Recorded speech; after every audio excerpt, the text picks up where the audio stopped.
Well, the New York Jets did what everyone expected they would do. 9-23 over 2 seasons for Adam Gase. Not nearly good enough to continue, especially after 2-14. And they got dangerously close to 0-16. The announcement came last night. Christopher Johnson, the chairman and CEO of the team, announcing that Gase will not be back. Joe Douglas, the GM of the team, will indeed return. And now the question is, where do they go from here? And hovering over all of this, Chris, is that Woody Johnson, the owner of the team, will be back on January 21. Now, does he show up at the facility on January 21?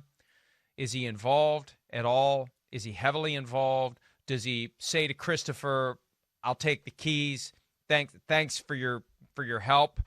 You put a lot of dents in the car. I mean, thanks for running. This is not how I left it with you. Yeah, and there actually was, from some in the league, there was actually a sense of disappointment when Woody left and gave the keys to Christopher because they thought that Christopher would do better than Woody. He hasn't done better than Woody. But how involved will Woody be in this process? You know, he's got 16 days left as the U.S. ambassador to the UK.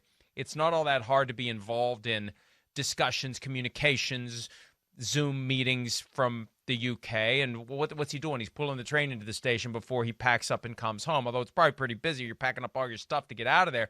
But he's got time to be involved.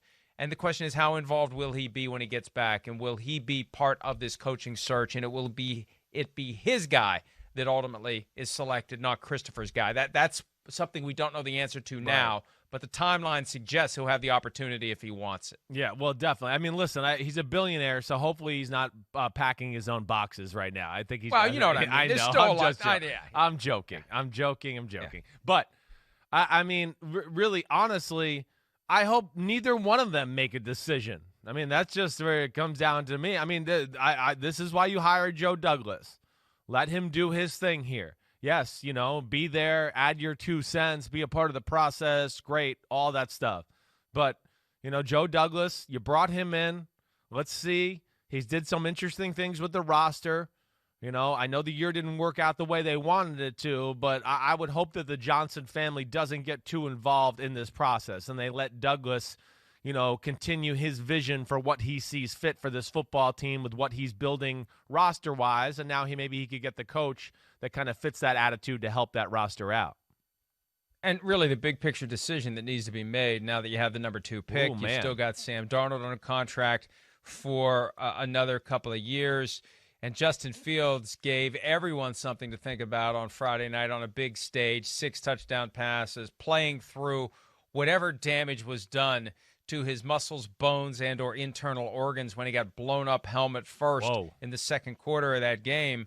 You know, if Jets fans have to feel better, but still, you got to make a global decision here.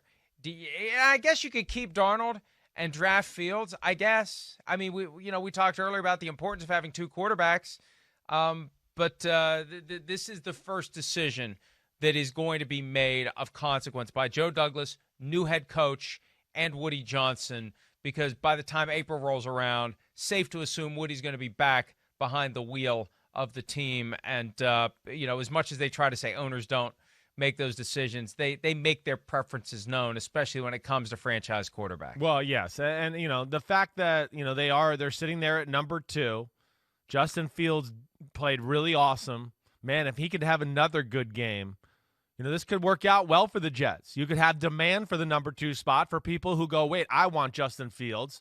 So there could be that aspect of it. And then, of course, you could just say, you know what?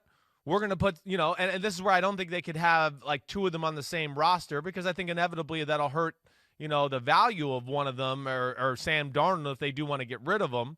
But I would think that if they put Sam Darnold on the market here in the offseason when the league year officially starts in 2021, that there'll be some play for him so they can continue some assets there too. So that's the big thing they're going to need to figure out. I don't know. I know Jets fans seem like they're at wit's end with Sam Darnold. I'm a little bit more of a believer. I am. The team is crappy, so I don't know. He's a tough diagnosis because of what he's had in his career, and he's been injured a lot. But it's a big decision for the Jets. Comes down to the vision of that next coach, and hopefully the coaching candidates will be completely candid about what they think of Sam Darnold on the way in, so everyone knows what the plan is. We got to take a break. Hi, I'm Mike Tirico, and thanks for watching. Make sure to hit subscribe for the latest news and highlights from NBC Sports.